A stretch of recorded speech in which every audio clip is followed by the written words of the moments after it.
Hi, my name is Solar P1, and today I'm going to be talking about the 2018 Belgian Grand Prix qualifying.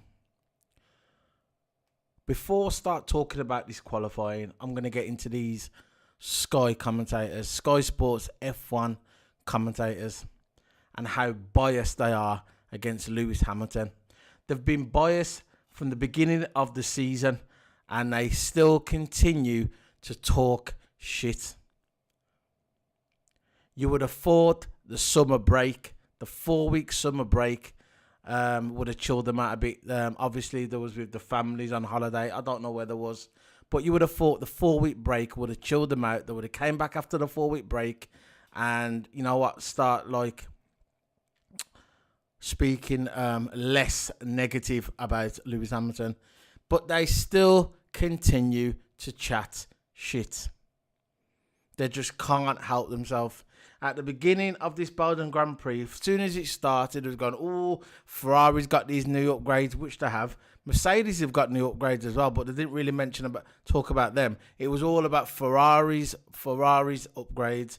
Verstappen's going to do well here. I think Vettel's going to get pole because of the new engine. Maybe Kimi, but nothing about Hamilton. Anything would have talked. If they did talk about Hamilton, it was in a negative manner. Very negative. And it's not just me who thinks that. I've noticed a few people on social media are starting to clock it as well. I clocked it from years ago, but this year they're really coming in hard on Hamilton. I don't know why. Like I said, I don't know if it's personal. I don't know, but it's pissing me off. The guy's British, yeah. I know you can't be biased against other drivers. You have to be you have to be neutral, being a commentator. I know, but it's the way you take them snidey comments towards Hamilton, and I think it's wrong. He's a British driver. He's represented Britain. He's probably he's the best in the world at the moment. He's a 4-time champion, and possibly he's going to be a 5-time champion. But these idiots on Sky can't just give him the credit. They just can't do it, and it pisses me off. And as long as they continue to stick their knife in, I'll continue to come on YouTube and state my opinion. If you don't like it, you don't like it, but it's my opinion, and I'm going to continue to, I'm going to continue to talk my opinion, to voice my opinion. That's what I'm going to continue to do, and I don't care. That's just the way it is. But yeah, enough about them idiots. Let's get onto the Belgian Grand Prix. It was okay. It was a decent qualifying session. But I've got to admit, for a second, maybe more than a second, but just for a little minute, maybe a minute, especially in Q2, not at the beginning of Q3, and before it started raining. Obviously, I don't think the rain helped Hamilton, to be fair. They was all on equal tyres. Maybe, obviously, the way it's looking now, Ferrari's car, specifically Vettel's car's not really, he's not feeling the rain. I don't know if it's car, I don't know if it's Vettel. Maybe it's Vettel ever since Germany. See, I was talking to my friend last month after the German Grand Prix, and I said to my friend, he is shook. That was the turning point of the season. When Vettel was in Germany, Hockenheim, and obviously it was the last Hockenheim, it's the last German Grand Prix for a while, but it's the last time it's going to be in Hockenheim, and Vettel had that race won, and he blew it by crashing into the barrier. To me, that was the turning point of the season. And because to me, Vettel hasn't been the same ever since that crash in Germany. And I think psychologically, he's damaged a bit. And I think Lewis Hamilton knows this. And now Lewis Hamilton is capitalising it on this. Nico Rosberg said it as well. He said it took him 10 years to try and beat Lewis Hamilton. He says the last season when he won the championship in 2016, Nico Rosberg, he actually said himself on numerous times, numerous occasions, he actually said he didn't speak to his family. Rosberg never spoke to many of his friends. He just dedicated himself to that one season to try and beat Lewis Hamilton, because that's what Lewis Hamilton does. He can take it out of you. He can take the energy out of you because he's so mentally strong. Lewis Hamilton is very, very hard to beat him. That's why he's been dominating for so long. And I agree. So if Vettel wants to win this World Championship, he has to dig deep. It doesn't matter how fast your car is. To me, I think the cars are equal now. A lot of people are saying that Ferrari's car's faster. I don't agree. I believe they are equal. They're both equal in my mind. They're both equal. And but it comes down to the driver. If you get two cars, if you get two cars that are equal, like the Mercedes and the Ferrari car, and you got two drivers, it comes down to the psychological battle. And I think Hamilton has got the psychological battle ever since Germany. That was the tipping point. And yeah, it was okay qualifying session. I'll go through a little bit. Q1, you had Van Dorn, Alonso. Shame for Alonso. This is going to be his last season, and even Van Dorn, his teammate was trying to give Alonso the toe in Q3 to try to see in Q1 to see if he could pick up some more speed. He couldn't. They'd done the best they could. Van Dorn tried. Stoffel Van Dorn tried. Alonso tried, but he just wasn't good enough. Both McLarens out of Q1.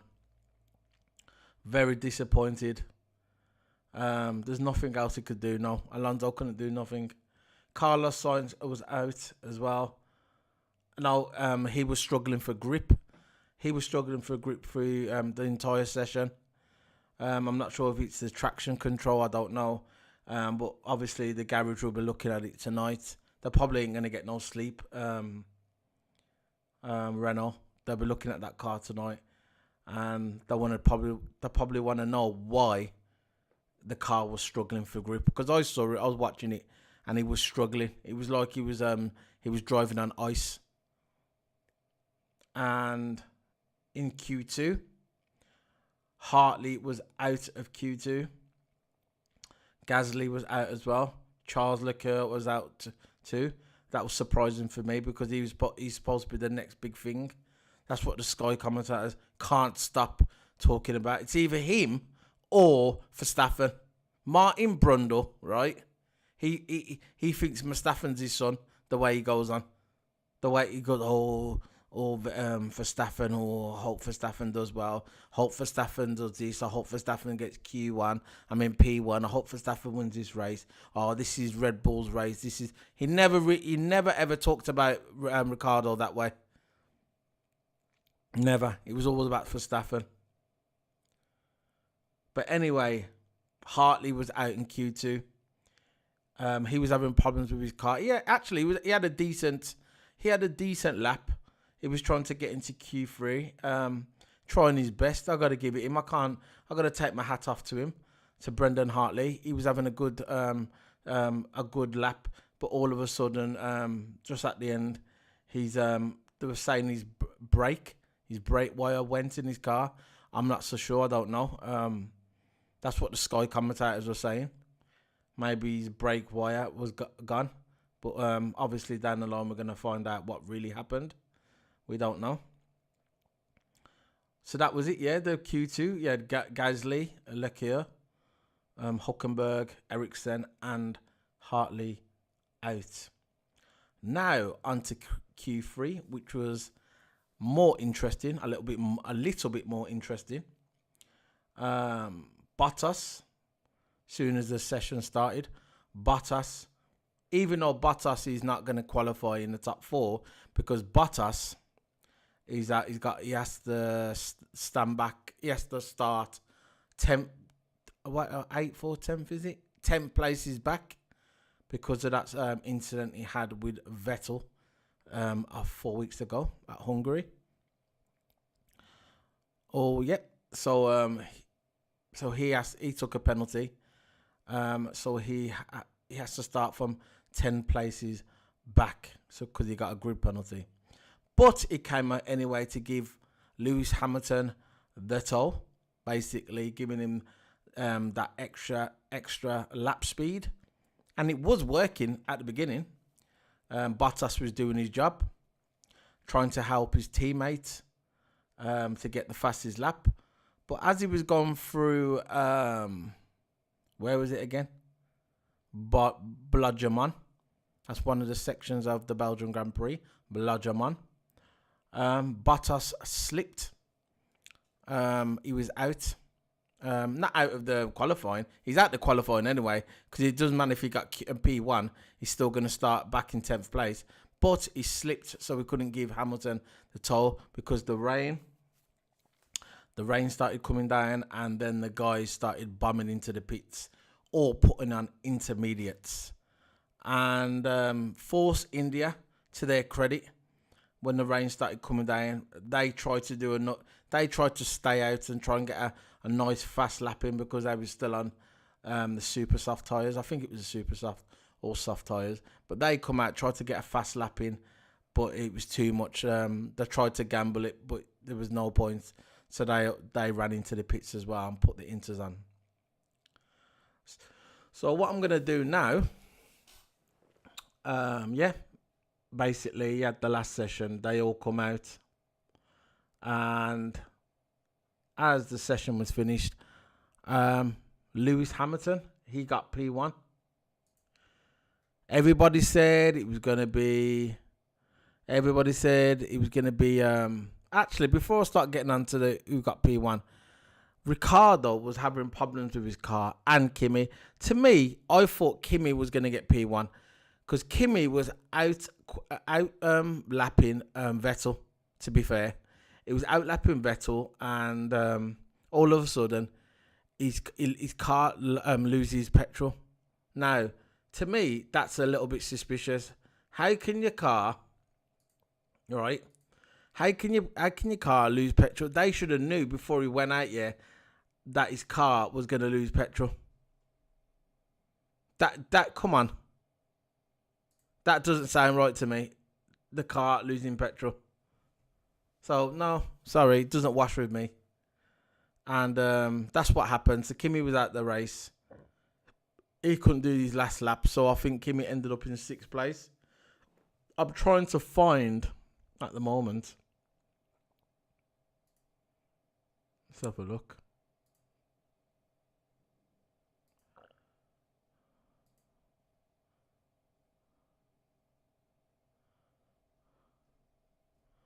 Yeah, I'm trying to find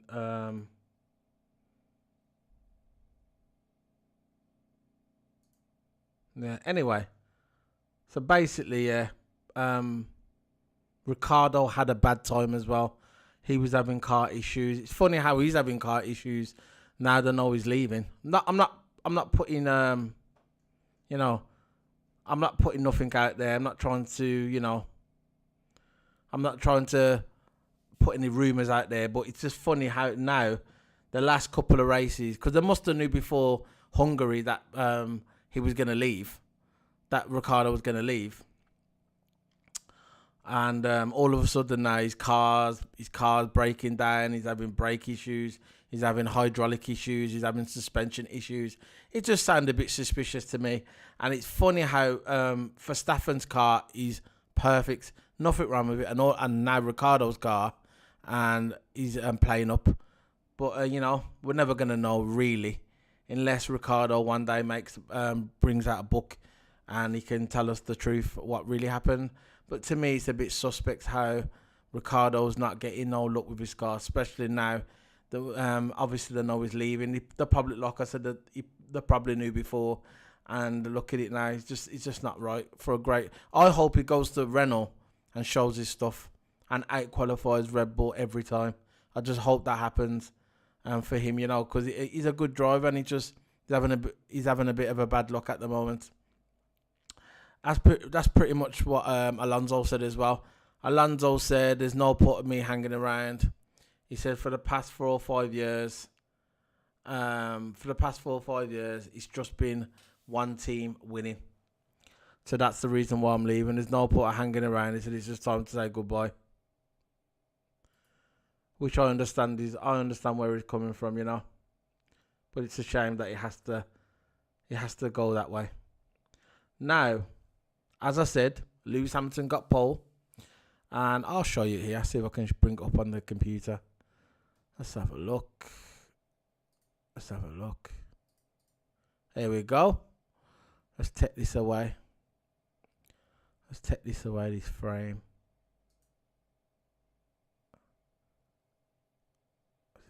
Yeah, there you go. You can see more of the picture. Now, as we see through the qualifying, you can see there, you got Lewis Hamilton on pole, Sebastian Vettel on P2, 3 Esteban Ocon. Good showing by Esteban Ocon and a good showing by Sergio Perez. Force India, you know what? Hats off to Force India. They deserved that pole. That position. Esteban Ocon on the second row and Sergio Perez. You know what? They went into administration a few weeks ago, and look, everybody thought that the Force India, they didn't know what was going to happen with the future. They thought, where did they go now? Maybe they was going to stop. Maybe they was going to stop racing in Formula One. We didn't know at the time, but now we had Lance Stroll's dad.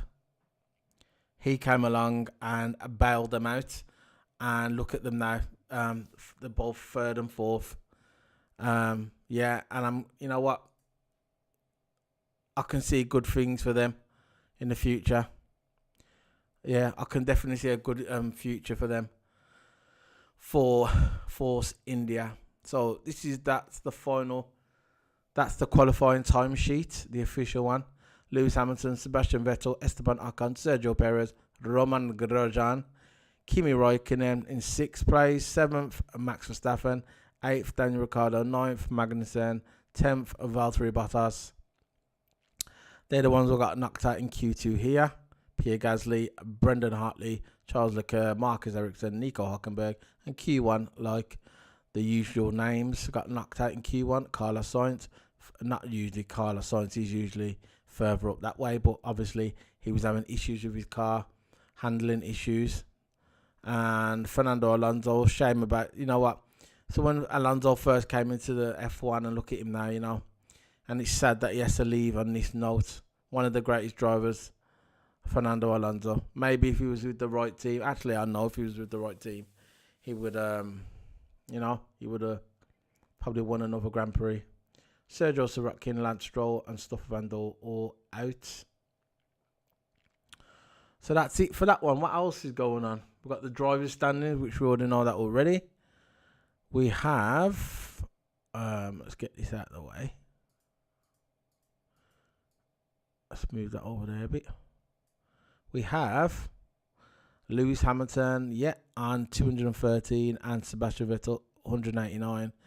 And that's the rest of them. You can see that there. That's the rest of the numbers. Yeah, and that's it really. The construction. If you want to look at the construction as well, you got Mercedes there, 345. Nothing really between the constructors.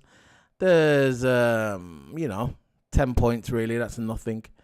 This weekend if Ferrari do well, they could be back in front of the constructors. So there's nothing really between the constructions. But the driving, there's a few points there.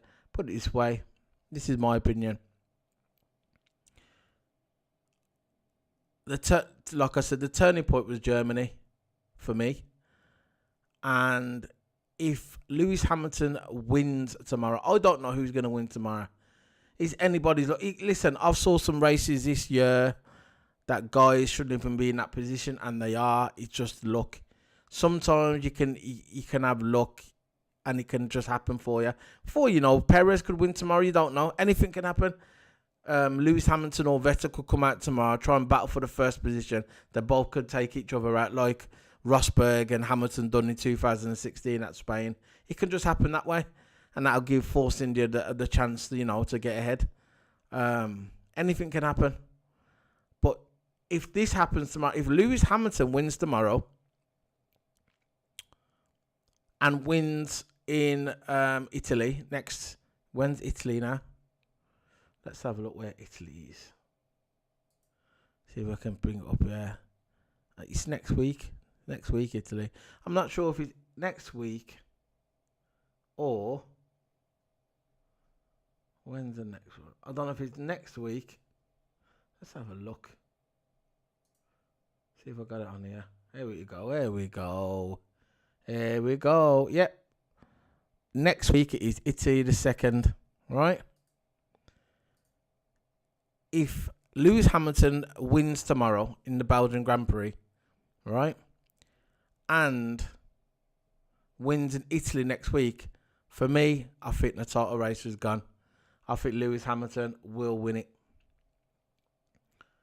That's just my opinion. I just think that Lewis Hamilton will have enough then to win it. Psychologically as well. To me, Vettel's his head's gone. He's damaged. He's slightly damaged ever since Germany. But if Lewis Hamilton wins tomorrow and next week he wins in Italy, especially in Ferrari country, I think that Lewis Hamilton will win the championship and he'll be a 5-time world champion. If you don't agree with me, you don't, but that's just my opinion. And if you don't agree with me, that's just the way it is. Sorry, guys. So that's it, really. Nothing else to talk about, really. I've gone through let's get rid of this a bit more. I've gone through the session. Let's get rid of this now. I've gone through the session, my final thoughts on it. Anyway, and that's it. So don't forget to subscribe. Instagram, solo_P1. Twitter, solo_P1.